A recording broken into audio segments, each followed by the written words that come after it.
একবার ভাবুন তো, যদি কারো কাছে প্রতারণা, চুরি আর মানুষ ঠকানো হয় এক ধরনের খেলা, আর সেই খেলায় থাকে ভালোবাসা, বিশ্বাসঘাতকতা আর অবিশ্বাস্য টুইস্ট, তাহলে কেমন হবে? হ্যাঁ, আজ আমি আপনাদের শোনাতে যাচ্ছি এমনই এক দুর্দান্ত গল্প যেখানে সত্যি আর মিথ্যার লড়াই মিলেমিশে তৈরি করেছে এক ভিন্ন জগৎ। মুভির নাম ফোকাস 2015। চলুন তাহলে শুরু করি আমাদের আজকের গল্প। গল্পের শুরুতে আমরা দেখতে পাই একটি আমেরিকান ফুটবল ম্যাচ চলছে। ভিআইপি স্ট্যান্ডে বসে আছে নিকি নামের এক লোক তার বান্ধবী জেসকে নিয়ে। ম্যাচ চলছে, কিন্তু নিকির মন খেলায় নয় বরং দর্শকদের দিকে। হঠাৎ সে দেখতে পায় এক সুন্দরী মেয়ে সিট থেকে উঠে বেরিয়ে যাচ্ছে। তখনই তার মাথায় এক খেয়ালি বুদ্ধি আসে। সে জেসের সাথে বাজি ধরে। সে জেসকে বলে, দেখা যাক কতজন লোক ওই মেয়েটাকে পেছনে ফিরে দেখে। সেখানে বসা আরেকজন লোক যার নাম লেভিয়ান, সে বলে, আমিও এই বাজিতে নামতে চাই। নিকি রাজি হয়ে যায়। সবাই মজা করে $10 বাজি ধরে আর গোনাগুনি শুরু করে। যখন মেয়েটি স্ট্যান্ড থেকে বেরিয়ে গেল, গোনা হলো 7 জন লোক পেছনে ফিরে তাকিয়েছে। সবচেয়ে কাছাকাছি সংখ্যা অনুমান করেছিল জেস, তাই সে বাজি জিতে গেল। লেভিয়ান নির্দ্বিধায় টাকা দিয়ে দিল এবং বলল, আরেক রাউন্ড খেলি। এবার বাজির বিষয় হলো পরের ফাউলটা কে করবে। জেস বলল, আমি খেলাধুলা কিছুই বুঝি না, তাই খেলছি না। কিন্তু নিকি ঝাঁপিয়ে পড়লো। সে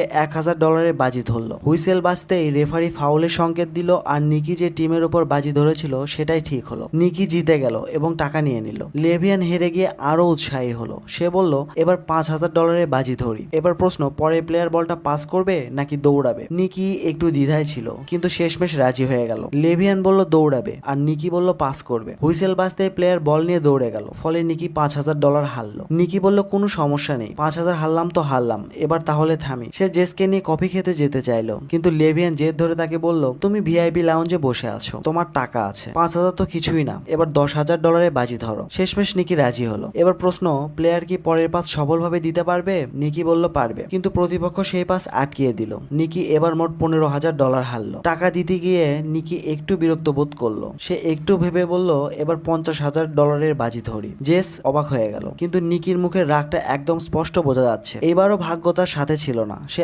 আবার হারলো। এবার $50,000। জেস এবার তাকে থামতে বলল, কিন্তু ততক্ষণে নিকির ইগো আর রাগ মাথায় চেপে গেল। এবার সে $1,00,000 বাজি ধরলো। লিভিয়ান ঠাট্টা করে বলল, তোমার কাছে এত টাকা আছে তো? নিকি কিছু না বলে অনেকগুলো টাকার বান্ডিল টেবিলে ছুড়ে দিল। বাজি ছিল পরের পাস আটকানো হবে নাকি সফল হবে। নিকি বলল আটকানো হবে, কিন্তু পাস সফল হলো। এবার নিকি লক্ষাধিক ডলার হারলো। এত বড় ক্ষতির পরও নিকি বলল, আমার কাছে এখনো $1,000,000 আছে, পুরোটা বাজি ধরি। এবার তাসের খেলা। লেভিয়ান তাস তুললো 5। নিকির দরকার শুধু 5-এর চেয়ে বড় কোনো একটা তাস। নিকির সুযোগ বেশি। নিকি আত্মবিশ্বাস নিয়ে তাস তুললো, কিন্তু বেরোলো 3। এইটা দেখে জেস টেনশনে মেঝেতে বসে পড়লো। গেমের শুরুতে নিকি $4,000 বাজি ধরতে চেয়েছিল, কিন্তু এখন সে $1,000,000-এর বেশি হারলো। নিকি তখন লজ্জায় মুখ গোমড়া করে জেসের হাত ধরে বেরিয়ে যেতে লাগলো। তখন লেভিয়ান ঠাট্টা করতে করতে তাকে বলল, এটাই হয়, মাস্টারের সাথে খেললে এমনই হয়। তখনই নিকি থেমে আবার বাজি ধরলো। এবার $2,000,000। আর এবারের শর্ত, লেভিয়ান যে কোনো এক প্লেয়ারকে দূরবীন দিয়ে বেছে নেবে। নিকি সঠিক জার্সি নম্বর বলতে পারলে জিতে যাবে। লেভিয়ান ভাবলো নিকি নিজেই নিজের পা কাটছে। তার সন্দেহ হলো নিকি হয়তো চুরি করবে। সন্দেহ দূর করতে নিকি তাকে বলল, আমি নয়, এটা জেস অনুমান করে বলবে। জেস তো অবাক আর রাগান্বিত, কিন্তু দূরবীন হাতে মাঠে তাকাতে সে দেখলো তাদের বন্ধু ফারহাদ জার্সি নম্বর 55 পড়ে আছে। মনে পড়লো নিকির কথা। নিকি তাকে বলেছিল, যে নম্বর তোমার খুব আপন মনে হবে সেটাই বলে দিও। জেস বলল 55। উত্তরটা ঠিক। তারা বাজি জিতে $1,000,000 লাভ করলো, আর আগের সব হারানো টাকা ফিরে পেল। গাড়িতে ফেরার পথে নিকি সব ব্যাখ্যা করলো। পুরোটা ছিল একটা প্ল্যান। অনেকদিন ধরে তার লেভিয়ানকে ট্র্যাক করছিল। তার অবচেতন মনে 55 নম্বর বসানো হয়েছিল। গাড়ির গান, সাইনবোর্ড, সিকিউরিটি গার্ডের ব্যাচ, এমনকি ফারহাদের ছবি। ফলে দূরবীনে তাকিয়ে তার মাথায় 55 এলো। জেসকে আগে থেকে কিছুই বলা হয়নি, যাতে তার রিয়াকশনটা অরিজিনাল হয়। এটা শুনে জেস একদম মুগ্ধ হয়ে গেল। এরপর গল্প কয়েকদিন আগে ফিরে যায়। নিকি একটা হোটেলে বসে খাচ্ছিল। হঠাৎ এক মেয়ে এসে তার পাশে বসে পড়ে। মেয়েটির নাম ছিল জেস। সে নিকিকে বলে, ও পাশে যে বুড়ো লোকটা বসে আছে সে আমাকে বারবার বিরক্ত করছে। আমি যখন থেকে এখানে এসেছি সে আমাকে একা ভেবে খুব টেনশন দিচ্ছে। তুমি কি কিছুক্ষণ আমার বন্ধু হওয়ার অভিনয় করতে পারবে প্লিজ, যাতে সে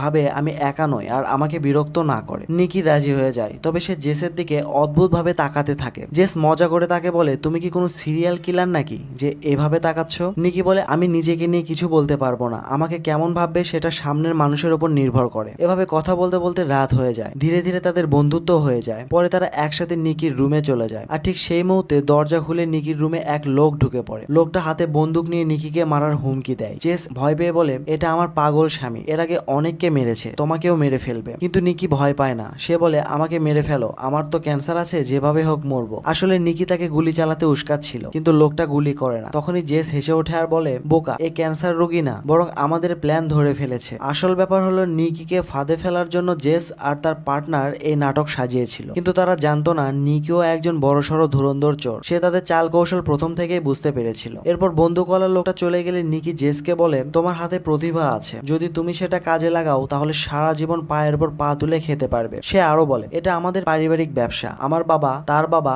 সবাই ঠকছিল। প্রতিটি চাল, প্রতিটি কৌশল সবই নিকির কাছে যেন খেলার মতন। জেস নিকির এই বিষয়টা খুব তাড়াতাড়ি বুঝতে পেরেছিল। এরপর জেস এক মুহূর্ত দেরি না করে কিছু টাকা বের করে এবং নিকিকে বলে, আমি তোমার কাছ থেকে শিখতে চাই। নিকি আর সময় নষ্ট করলো না। বেরোনোর সময়ও নিকি জেসের আঙ্গুল থেকে আংটি চুরি করলো, আর সে টেরই পেল না। যখন বুঝলো ততক্ষণে তার ঘড়িও গায়ে। ব্যাগে ঘড়ি রাখতেই নিকি তার ওয়ালেটও নিয়ে নিল। সবশেষে নিকি বলল, এই খেলায় সবচেয়ে বেশি দরকার ফোকাস। মানুষ একসাথে অনেক কাজ করতে পারে না, তাই চুরি করতে হলে প্রথমে নিজের ফোকাস টার্গেটের দিকে রাখতে হবে, আর টার্গেটের ফোকাস নিজের দিকে সরাতে হবে। কয়েক মাস পর জেস নিকিকে নিউ অরলিন্স শহরে খুঁজে পেল। নিকি একটা টিম বানাচ্ছিল। আসলে জেসের সাথে দেখা করাটাও ছিল একটা টেস্ট। নিকি দেখতে চেয়েছিল জেস তার টিমে যোগ দেওয়ার যোগ্য কি না। জেস রাজি হলে নিকি তাকে মেলার মধ্যে টিমের এক সদস্যর সাথে পাঠালো। আজ জেসের প্রথম প্র্যাকটিক্যাল অ্যাসাইনমেন্ট। সে হাতে মানচিত্র নিয়ে পথ জিজ্ঞেস করছিল, আর তার সঙ্গী চুপিসারে এক টুরিস্টের ক্যামেরা লেন্স চুরি করলো। আর এক সঙ্গী ইচ্ছে করে একজনকে ধাক্কা দিল, আর জেস তার ওয়ালেট তুলে নিল। এবার জেসের আত্মবিশ্বাস আরো বাড়লো। সে চপস্টিক দিয়ে এক মহিলার ব্যাগ থেকে ওয়ালেট বের করে নিল।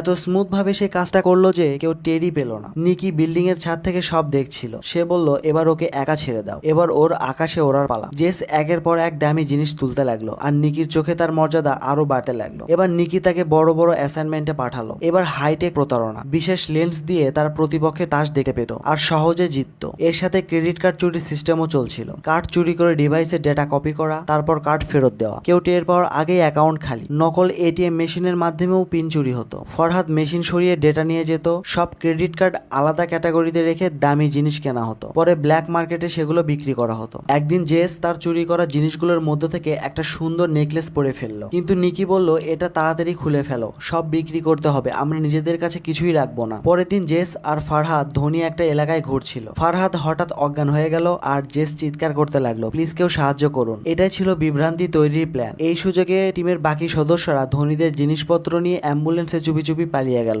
এত নিখুঁত ভাবে প্ল্যান কাজ করলো যে কেউ কিছু বুঝলোই না। রাতের পার্টিতে সবাই তাদের সফলতা উদযাপন করলো। এক সপ্তাহে তারা $1.2 মিলিয়ন রোজগার করলো। পরের দিন সবাই যে যার মতো আলাদা হয়ে গেল। সব ডকুমেন্ট ধ্বংস করা হলো এবং টাকা ব্যাংকে পাঠানো হবে বলে আশ্বাস দেওয়া হলো। কিন্তু পুরনো সদস্যরা জানতো নিকির শেষ মিশন এখনো বাকি আছে। তাকে $1.2 মিলিয়ন ক্যাশ দেওয়া হলো এবং জেসকে সতর্ক করা হলো, এটা জোয়ায় উড়িয়ে দিও না। পরের সকাল নিকি জেসকে নিয়ে গেল স্টেডিয়ামের ভিআইপি লাউঞ্জে। সে দেখালো কিভাবে কয়েক মিনিটে $1 মিলিয়ন কামানো যায়। জেস তখন একটু একটু করে নিকির প্রেমে পড়ছিল। সে ভাবছিল নিকি তাকে ভালোবাসে বলে এসব দেখাচ্ছে, কিন্তু আসলে শুরু থেকেই নিকি তাকে শুধু প্রতারণার জন্যই দলে নিয়েছিল। সব শেষ হলে নিকি তাকে $80,000 ক্যাশ দিল এবং বলল গুড বাই। জেস চোখে জল নিয়ে নিকির দিকে তাকালো। তার হৃদয় ভেঙে গেল। সে জানতো নিকি $1 মিলিয়ন আয় করেছে, কিন্তু তাকে দিল মাত্র $80,000। জেস এখন তার আসল চেহারা দেখে ফেললো। নিকির জগতে আবেগের কোনো জায়গা নেই। সে জেসকে এয়ারপোর্টে নামিয়ে দিতে বলে নিজে গাড়ি থেকে নেমে চলে গেল। এরপর প্রায় 3 বছর পর একটা রেসিং কার সার্ভিস স্টেশনে ঢুকলো, যেটাতে ছিল নিকি। নিকির চোখে ক্লান্তির ভাব, চেহারায় বোঝা যাচ্ছিল টাকা ফুরোতে বসেছে। লাঞ্চের সময় তার মিটিং ছিল রেস কার টিমের মালিক গেরিয়ার সাথে। গেরিয়ার টিম EXR নামে একটা নতুন অ্যালগোরিদম বানিয়েছে, কিন্তু সেটা আরো উন্নত করতে চায়। প্ল্যান, নিকি ভান করবে যে সে চিফ ইঞ্জিনিয়ার, তারপর গেরিয়ার সাথে ঝগড়ার অভিনয় করবে যাতে প্রতিদ্বন্দ্বীরা ফাঁদে পড়ে। পরে নিকি ভুয়া সিস্টেম বিক্রি করবে রাইভাল টিমকে, আর আসল সিস্টেম গেরিয়ার টিম ব্যবহার করবে। ডিল অনুযায়ী নিকি পাবে $1 মিলিয়ন আর ফেক সিস্টেম বিক্রির লাভ তার। নিকি ভেবেছিল এটা খুব সহজ স্ক্যাম, কিন্তু গেরিয়ার বাটলার তার উপর ভরসা করছিল না। সে হুমকি দিল, গোলমাল করলে বুকে গুলি করব। এরপর সন্ধ্যায় নিকি টাক্সের ওপরে পার্টিতে গেল। ভিড়ের মধ্যে নকল ঝগড়া করার প্ল্যান ছিল তাদের, কিন্তু প্ল্যান ভেস্তে গেল। নিকি দেখতে পেল সিঁড়ি দিয়ে লাল পোশাকে জেস নেমে আসলো এবং জেস গেরিয়ার গলায় হাত রাখলো। 3 বছর পর জেসকে দেখে নিকির মাথা একদম ঘুরে গেল। জেস তাকে বলল, আমি আর ঠগ নই, পুরনো কথা নিয়ে কোনো লাভ নেই। গেরি আমাদের পুরনো সম্পর্ক জানে না, তাই আমাদের চুপ থাকাই ভালো। এই সব কিছুতে নিকির রাগ আরো বেড়ে গেল। সে ভিড়ের সামনে গেরিয়ার সাথে ঝগড়া শুরু করলো। এই নাটক রাইভাল রেসিং টিমের খুব পছন্দ হলো। সিকিউরিটি নিকিকে বের করে দিল, কিন্তু রাইভাল টিমের ভিজিটিং কার্ড তার হাতে চলে এলো। পরের দিন নিকি মেকলারেন টিমের মালিকের সাথে দেখা করলো। সে $3 মিলিয়ন বিনিময়ে EXR সিস্টেম বিক্রির প্রস্তাব দিল। মালিক সঙ্গে সঙ্গে রাজি হলো। 48 ঘন্টায় সফটওয়্যার ডেলিভারির প্রতিশ্রুতি দিল নিকি। অন্যদিকে জেস রাস্তায় ফারহাদের সাথে দেখা করলো। ফারহাদ তাকে বলল 3 বছর আগে নিকির চলে যাওয়া জরুরি ছিল, কিন্তু সে এখনো তোমাকে ভালোবাসে। ফারহাদ জেসকে একটি বাক্স দিল যার মধ্যে সেই নেকলেসটি ছিল, যেটি একসময় জেস খুব পছন্দ করেছিল। আসল না নকল সেটা কারো জানা নেই। ডেলিভারির দিন নিকি ম্যাকলারেন টিমকে সফটওয়্যার দিল আর এক বিশাল লোক তার হাতে 3 মিলিয়ন ইউরো দিল। কিন্তু নিকি শুধু ম্যাকলারেন নয়, সব টিমকেই একই সিস্টেম বিক্রি করলো। রেস শুরুর আগে কেউ টেরই পেল না যে সবাই একই সিস্টেম পেয়েছে। সেই রাতে নিকি জেসকে মেসেজ করলো, তুমি যদি সময় মতো চলে আসতে পারো তাহলে আমরা একসাথে পালাতে পারবো। শেষ মুহূর্তে জেস এলো, কিন্তু ঠিক তখনই সেই বিশাল লোক এসে দাঁড়ালো। সে আসলে গেরিয়ার লোক ছিল, সব ফাঁস হয়ে গেছে। গেরিয়ার 1 মিলিয়ন